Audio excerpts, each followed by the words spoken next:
আসসালামু আলাইকুম। আমি চানাচুর ভাজবো আজকে। এখানে বেসন নিয়েছি। তো প্রথমে আমি বেসনে লবণ দিলাম স্বাদ মতো, একটু মরিচের গুঁড়া দিলাম আর জিরা গুঁড়া দিলাম, দিয়ে আমি ভালো করে মিশিয়ে নিব।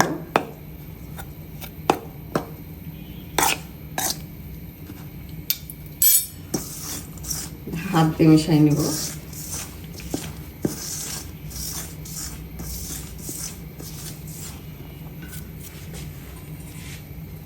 আর এখন একটু একটু করে পানি দিয়ে আমি মেখে নিয়ে একটা ড্রো করে নিব।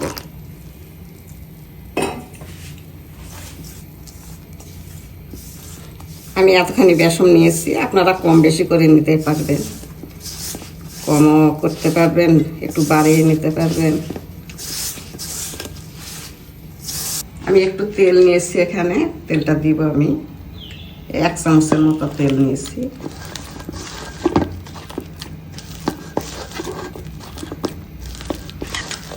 আমার মেখে নেওয়া রেডি হয়ে গেছে, যেরকমভাবে মেখে নিয়েছি একটু নরম নরম করে।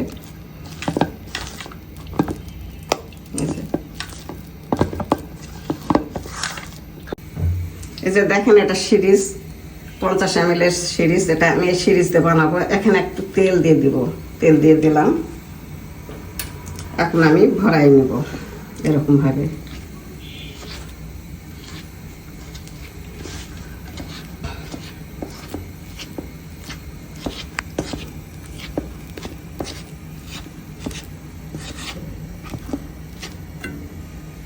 বেশি ভরাই নিব না, কিছুটা খালি রাখবো।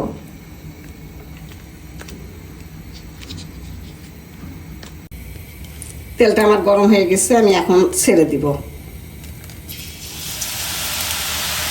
এই যে এরকম ভাবে চাপ দিলে পড়বে, ছোট ছোট ছোট করে পড়বে। দেখুন করতেছে।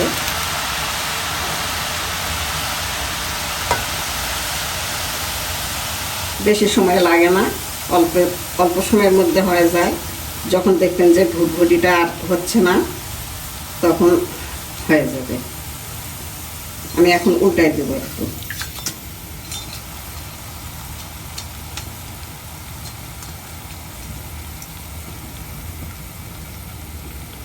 হয়ে গেছে, আমি উঠাই নেব। বেশি ভাজা যাবে না, বেশি কড়া করে ভাজলে তিতা হয়ে যাবে। আপনাদের বোঝানোর জন্য আরেকবার আমি দিচ্ছি, দেখুন। এই যে ভুটভুটিটা যখন থেমে যাবে তখন হয়ে যাবে। বেশি কড়া করে ভাজার প্রয়োজন নেই, বেশি কড়া করে ভাজলে তিতা হয়ে যাবে।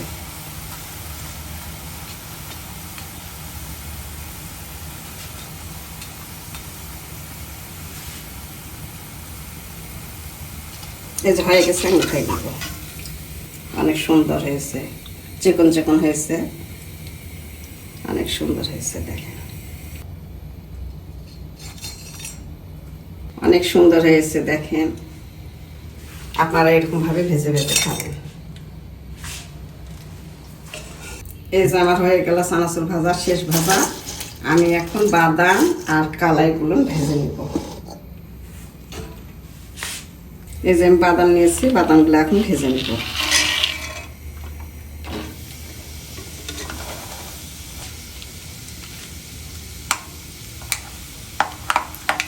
বাদাম ভাজা আমার হয়ে গেছে। দেখবেন যে ভুট ভুট আর করতেছে না, তখন উঠাই নেবেন।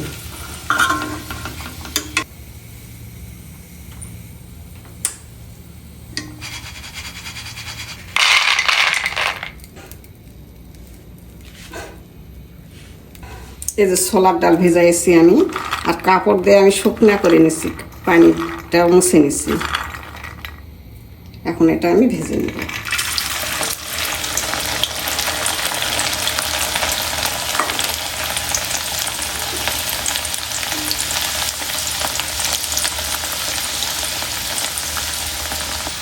এই যে দেখেন, কিভাবে বুঝবেন যে হয়ে গেছে? যখন হয়ে যাবে তখন সব ভেসে উঠবে। এই যে ভেসে ভেসে উঠবে এরকম ভাবে।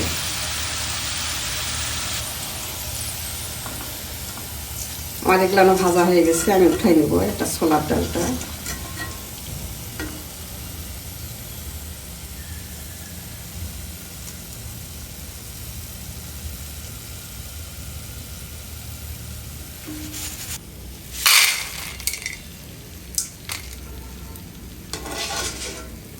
মটর কলাই এটা আমি এখন ভেজে নেব। আমি ভিজাইছিলাম, তো এই যে গাছ বের হয়ে গেছে, কালাইটা অনেক ভালো।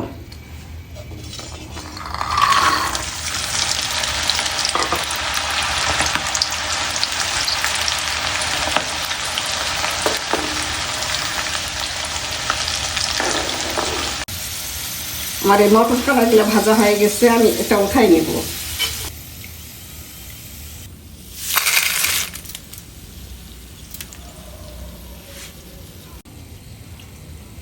এই যে আমি চিড়াটা এখন ভেজে নেব।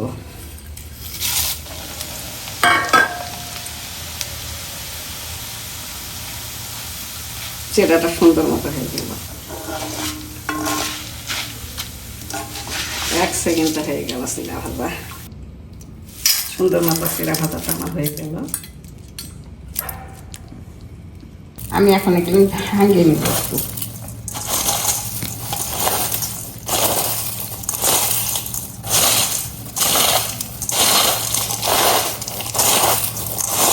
কত সুন্দর হয়েছে দেখেন। ঘরে এরকমভাবে বানিয়ে খাবেন। ঘরে যে কোনো জিনিস ঘরে বানালে চোখ বন্ধ করে খাওয়া যায়। বাইরের তো জিনিস অনেক নোংরা ভাবে বানায়। ভাগানো হয়ে গেছে আমার। আমি এখন এই যে বাদামগুলো দিয়ে দেব।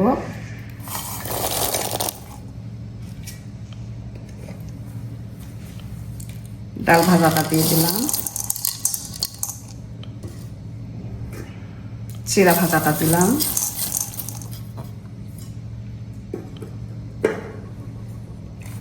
আর এই মটর ভাজাটা দিলাম। মটর ভাজাটা কি গাছ বের হয়েছিল, তাই খোসাগুলো মানে আলাদা হয়ে গেছে।